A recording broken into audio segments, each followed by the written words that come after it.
What's the number one skill set that I would encourage someone to develop, the number one muscle to build if we want to make 2018 a different year? I want to give you a different way to hold value if you want to be looking to change in 2018. Now, there are people that work hard all of their lives and still end up broke, both financially, emotionally, spiritually, and otherwise.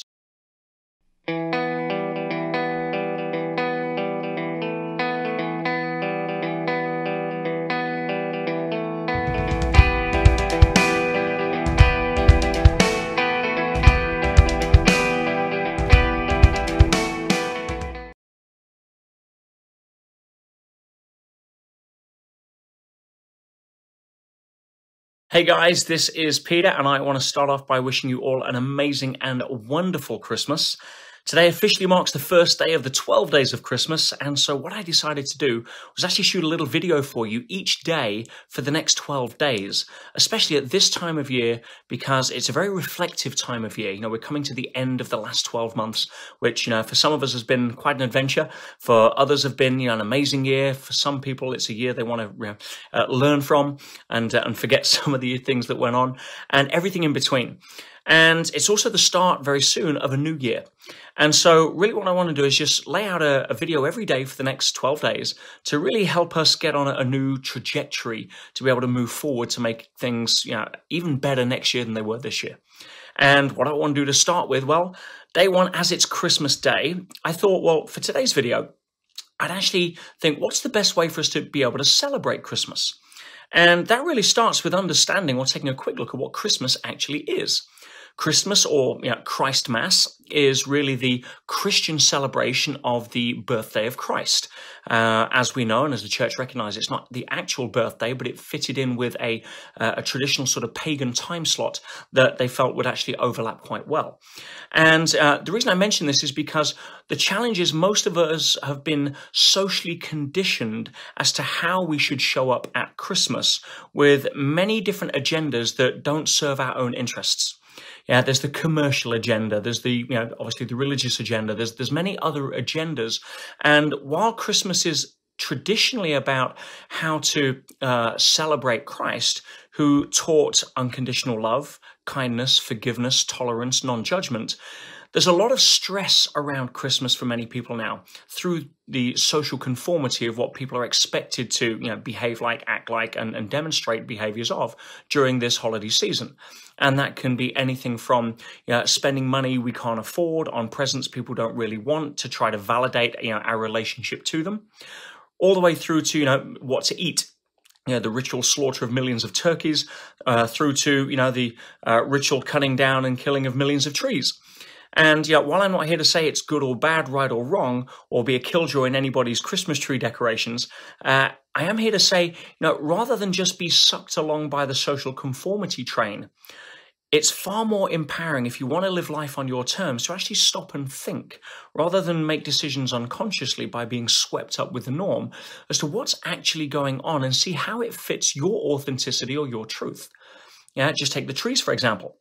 Again, I've got no problem with you having a Christmas tree. I've had many Christmas trees, although I would encourage you to actually have a one that isn't real, so you don't have to go and kill one every year.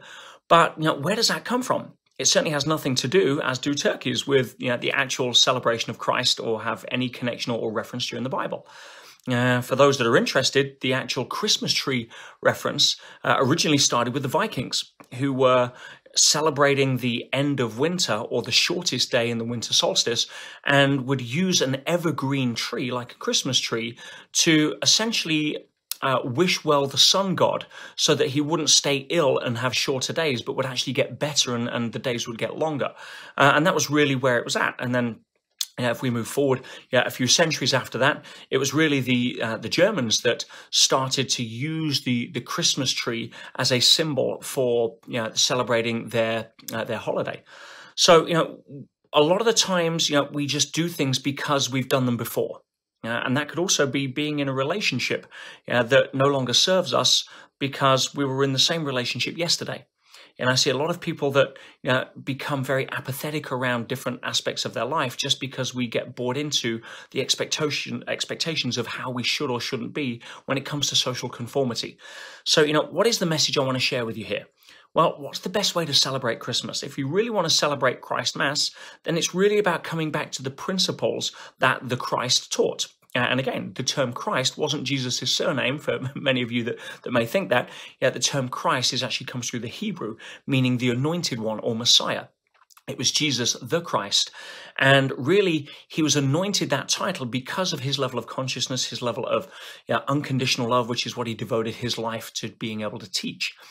So if we really want to celebrate Christmas this year, rather than get overwhelmed with expectations of what to buy, what to eat, what films to watch on TV, what about being able to practice a little bit of tolerance, a little bit of compassion, a little bit of non-judgment, a little bit of maybe picking up the phone to somebody we didn't send a Christmas card to this year because they never sent us one last year, or we had an argument with them and are more committed to being right than being happy.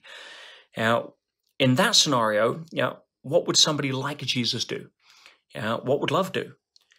Who do you have to become in order for next year to be a better year? Not what has to happen, but who do you have to become?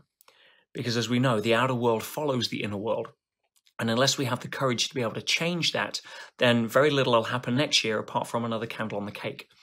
So, my invitation to you today in terms of celebrating Christmas is really, look around at the people in your life, especially the ones that, you tend to push your buttons, or if something happens because you're going to fall out over who's going to do the washing up, have a little bit of tolerance.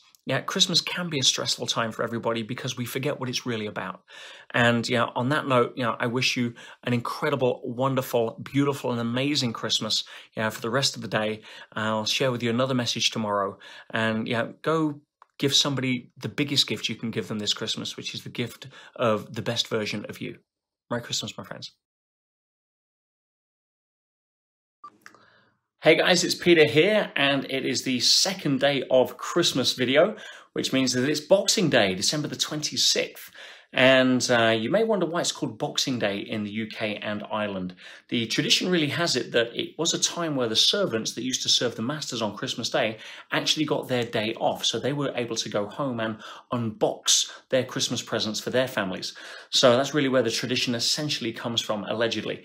Anyway, what we best know it for is that it is the first day of the after Christmas sales. Used to be January sales, but then obviously because the commercial imperative jumped in and, when's the fastest we can sell stuff after people don't want Christmas presents anymore? Well, the day after Christmas. So in England and Ireland and globally now around the world, we have, the after Christmas or the Boxing Day sales. And really what Boxing Day sales are about, if you think about it, is, being able to find value. Now, when we look at that, there's two ways of looking at value. One is, what can we get? And, if you're charging out to the Boxing Day sales today or over the next day or two, and, you've had your eye on something that you really want or need, and it's 30, 40% off, go grab yourself a bargain. That's good. That's a good use of being able to use value in your favor. Running out to be able to buy stuff because it's cheap means you've been socially conditioned. And, we've all heard the story of, oh, wow, look at all the money I saved in the sale by spending £1,000 I didn't have, but it would have cost 2,000, so now I'm happy. I think we've all been over that one. But I want to give you a different way to hold value if you want to be looking to change in 2018, especially if you want to have some more money with which to go to next year's sales to be able to spend with. And that is understanding that, the essence of value really comes down to what can we give rather than what can we get. If you look at the great Napoleon Hill, he stated it as going the extra mile. If you look at how money is actually obtained, and when you really think about it, the only way you can get money is by adding something of value for it first. Now, that could either be a 40-hour work week or it could be a product or a service. But generally speaking, when we're focused on adding value rather than seeing what we can get from it, then life tends to shift. And so my invitation for you on today, Boxing Day, is to think about, the next 12 months, not in terms of what can I get from 2018, but what can I give to 2018? In other words, how much value can I add? Now, if you're employed and you're looking for some job security, it's the ultimate job security. Do more than you're paid for. Now, for some people who are conditioned to wanting to take value, that's an alien concept. It's like, what do you mean? I don't get paid enough to do that. I'm not staying after 5 o'clock. I don't empty the bins or whatever the conversation. But I promise, as an employee, as an employer myself, has employed hundreds of people over the last 3 decades. If I make a mistake in business, which happens quite often, through no fault of the employees, I may have to get rid of some people. We call that downsizing. Now, who am I going to choose if I've got to choose between 2 people? Somebody that wants to contribute value to the company, or someone who's always looking in the what's in it for me department and take value from the company? Easy question. So if you want to be able to contribute and change your life, don't look at what you can get out of it. Stop trying to change circumstances. Start trying to change your relationship to value from what can I get, and running down to the sales, to what can I give? And I promise you 2018 will be a very different year. All right, my friends, you take care. Go have an incredible rest of the Boxing Day, and I look forward to our video tomorrow.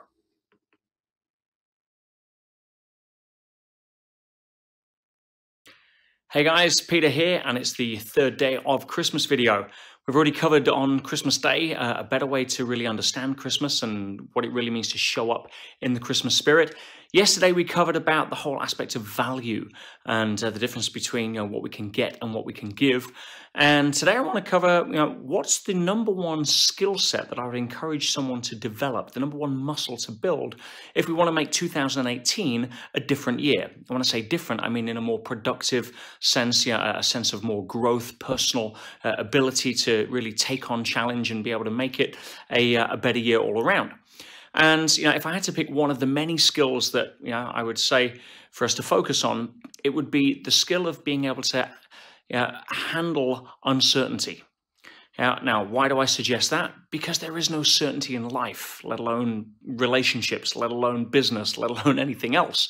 So if uncertainty is going to show up, and that's guaranteed, surely our ability to be able to handle uncertainty is the differentiating factor between what happens when that shows up, and whether it's a positive or whether it can be very destructive. For example, today I should actually right now be in Tenerife, and instead we had an issue last night where unfortunately, Thea wasn't very well. She got a bit of a chest infection. We ended up in the hospital at 2 a.m. and had to cancel all of the flights and the trip itself. So, there's uncertainty there. Now, if we weren't able to handle that, we'd start resisting, we'd start complaining. I'd be like, oh my God, why am I here in freezing cold England instead of out there in the sunshine? And start playing all of that game of regret and if only and what if and resistance to what is. But instead, if you ask yourself better questions, okay, what's something great about this that I haven't noticed yet? Or, how can I turn this to my advantage? Or, well, okay, if this has happened and it's outside of my control, why am I worrying about it? It's very simple. If you can't control it, don't worry about it. If you can control it, then do something about it. Don't worry about it. It's fairly simple, but in either of those scenarios, worry doesn't show up. And there's no room for it. So to be able to try to control something you can't control and then get worried about it when it doesn't go the way you want is a massive source of stress for most people. Remember, stress only exists in one place in the universe, and that is in the mind of a human being, and only at the time where the outer world doesn't fit the pictures of what we voted on it should look like in our inner world. That's it. So if there is going to be a mismatch, which there is, right, go with the flow. Every river winds. If you learn how to sail with the bends rather than kick back and fight the bends, or complain about the bends, or blame the bends, then life tends to flow a little smoother. So, lesson for today: learn to get used to handling uncertainty. Learn to live in the space of a question and be okay and trust yourself enough to do the right thing whenever uncertainty shows up, and life tends to be a little bit more smooth. All right, I'll see you tomorrow. Hey guys, Peter here, and it is day 4 of the 12 days of Christmas messages. And day 4 is about halfway between Christmas Day and New Year's Day. And this is the time of year I really like to sit down and take time to plan what is going to be happening over the next 12 months. Now, we've all heard the stories that, you make plans and God laughs, but you do need to know where you want to throw the dart in the board before you pick up the dart. So for me, spending time planning the next 12 months is crucially important. And I'm afraid to say that most people, in between the Christmas specials and the the extra turkey and all the rest of it, don't actually sit down and specifically set aside time and schedule time for saying, what do I want the next 12 months to be about? Yeah, because if you don't plan the next 12 months, the chances are they're going to just unfold pretty much chaotically, pretty much randomly, pretty much the same as what the last 12 months has probably done. So, are you making time? Right? If it's not going to happen now, in the one time of the year where you've got the time off work, where everybody's kind of expecting you not to step up to the plate and be on the end of the phone, and people are taking time out for themselves, then it's probably never going to happen. Yeah, and making New Year's resolutions isn't going to cut it. So, my message for you today, please make sure you start to schedule time for your goal setting for 2018. Now, tomorrow I'm going to share with you some tips on exactly how to make that more productive and some organizing principles around setting goals that you probably aren't familiar with that will really help shift the mindset over the next 12 months. But my final message of today is this, my friends. If you do not write down your goals, you will probably end up working for somebody who has. And either way you want to cut it, that's about as true as it gets. So, if you don't make time, then don't expect life to make time for you. So, and now's the perfect time. So, go schedule some time, go make a meeting with yourself and get ready to really craft the best 2018 that you can, starting by setting yourself up to win by creating the time and setting aside the time to actually consciously do it. I'll see you tomorrow with some excellent tips on goal setting. Hi guys, Peter here, and it is the 5th day of Christmas. It is flying by. Yesterday we touched on the subject of making time for goal setting. Now remember, if you don't write down your goals, you'll probably end up working for somebody who has. And so please make time. And what's the best way to get something done? What's the best way to finish something? Easy, start it. So put that in your calendar. But I did say today I was going to give you some tips on goal setting. So I want to share a few things with you, and I have a Christmas gift for everybody who is watching this. So let's start with some tips on goal setting. One of the first questions you want to ask yourself is, what are the goals that I'm setting, or what is it I'm going after? Is it serving my growth, or is it serving my ego? Am I trying to get something from it, or am I trying to grow because of it? And there's a big distinction there. Now, I'm not saying all ego-based goals are bad. It's a transition, it's a phase. Sometimes we have to grow out of that. But a lot of the times our goals that are set by ego are usually because we're trying to prove to the world we're good enough. Certainly where I was in my 20s. In my 20s, I wanted to go out and buy my first Ferrari for cash by the time I was 25. And I went out and that was my goal. It was all about me proving to the world that I was good enough. And what did I discover when I did that? I discovered, not that the world thought I was great. I discovered the world thought I was a dick. I was going after adoration and approval, and I actually got resentment. And that was a big lesson for me, because I realized that what I was doing was taking away other people's excuse for not being able to do that in some respect. But I also understood that it was a wake-up call for me about being driven by, A, the need to prove myself, but also being driven by the good opinion of other people. And it allowed me to grow out of that. So there was an upside. But a lot of my goals these days are all about, what can I grow into? How can I stretch myself so that I have to grow? Why? Because goals usually present themselves when you become worthy of the goal, not when you work hard enough. There are people that work hard all of their lives and still end up broke, both financially, emotionally, spiritually, and otherwise. So it's not about how hard you work. It's about when you become worthy of the goals that you set. So if you're setting goals that you think you know how to achieve, and that's the limits to your imagination, that's the limit to where you're going, you'll probably be motivated to go get it, but you won't be inspired. And the two very different energies there that are there to drive you. Now, if you want 2018 to be a year where you fundamentally change and shift, you need to be inspired. Inspiration comes from within. Motivation is about stick and carrot. It's about going towards something you think you want or moving away from something you think you don't want. And the challenge with that, it's like temperature. You get into a room and you're cold, you move away from the ice and towards the fire. You get comfortable the closer to the fire you get, because now you're no longer near the ice, so there's less motivation. Or you're really hot and you want to cool down, you move away from the fire, you move back towards the ice, you get cool, and now there's less motivation. So, motivation is dependent on several things and always has a time limit. We don't always feel motivated, right? And if we're relying on willpower, that's a whole other conversation. It should be called will force, because it's never on tap. Whereas inspiration is different. Inspiration, you don't need an alarm clock when you're inspired to get up in the morning. You don't need to be told to go and do something when you're inspired to do it. So goals that tend to compel us to grow, that are growth-centric, because life is a growth-centric experience if you haven't figured that out yet, tend to be goals that inspire us. Certainly if they're beyond us. If we're setting them because we want to become more so that we can contribute more of who we are. Goals that are really about what can we get because we want to prove to the world that we're good enough, that's a whole different game. Anyway, I could go on and on. What I really want to do is offer you a gift as it's the holiday season. And I've included below this video a link to go and download my Straight Talk on goals, Straight Talk number 5. And this is a 45-minute masterclass on really delving down into some of my psychology around goal setting. If you found these few little minutes useful, then I promise you the 45 minutes you spend and invest in listening to Straight Talk 5 will have a complete shift on your perspective on how to set and go after goals and transform your ability to live 2018 to the level that you were born to live it at. Anyway, my friends, hope you're having a fantastic holiday season. I love you, and I will see you guys tomorrow.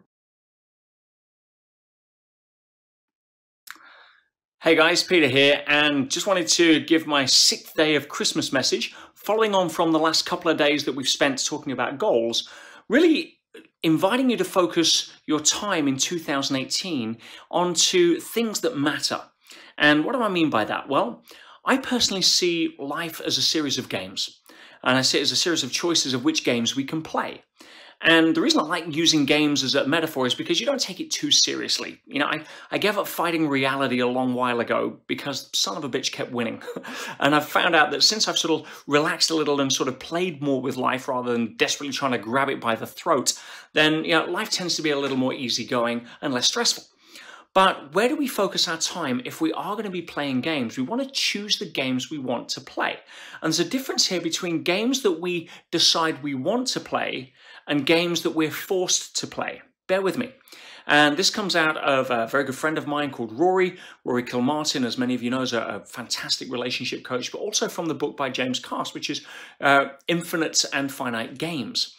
And the whole concept is about understanding, there's games we can choose to play, which are, for example, you've got the career game, you've got the education game if you want to be at school, you've got the family game if you want to choose to have a family. There's those different types of games where you want to really sort of focus your time on the games that you want to choose, but there's also games that we don't get to vote on. And what I mean by that is, take, for example, the health game. We are always playing the health game. We don't get to vote out of playing that game. And games that we are intrinsically playing, whether we want to or not, are games we really want to focus on and master, because if we don't get good at playing the game will get good at playing us. The money game is another game. So many people are just financially unintelligent, not because they're not smart, because A, they were never taught at school how to master money, and B, they've never really had the impetus or the wherewithal or the, even asked the question, what has to happen for me to get really smart with my money? Whether it's going to back to school, whether it's picking up a book like The Richest Man in Babylon, which taught me everything I need to know about money when I was 17. Whether it's playing Cash Flow Quadrant from Robert Kiyosaki. Whether it's listening to people that understand money at a lot higher level and finding out the strategies they use. Now, if you are playing the money game, and we all are, then it's a game that you want to get good at. Again, if you don't make time for health, you will have to make time for illness. And I'm going to be sharing some health tips with you on tomorrow's message, because it's really one of the biggest aspects or categories of games that people focus on for New Year, for the New Year's resolutions. And so, what other games are there? Well, there's also the relationship game. Like it or not, you are in a relationship. Why? Because you're a human being and we're social animals. And therefore, even if you're single, you're not in a committed, intimate relationship, you're still playing the relationship game because you still have to talk to people on a daily basis. And so, the relationship game, the health game, the money game are non-negotiable games that we have to participate in, or, at our peril, we tend to forget about or not focus on. Yeah, every other game we can choose. Yeah, you want to play the artist game, you want to play the spiritual awakening game. They're all games of choice, and that comes from free will and what our heart desires or where our passion tends to guide us. But those other three games, relationships, health, and money, are non-negotiable. Yeah, the fact that we're in modern society means we're playing those games. So therefore, we need to really get good at them. So when you are setting your intentions, when you are setting your goals for 2018, don't ignore those. Yeah, go play the games you want to play, go play the games you love to play, but get really smart about playing the games you have to play. And on that note, we'll see what happens tomorrow when we start talking about the game of health.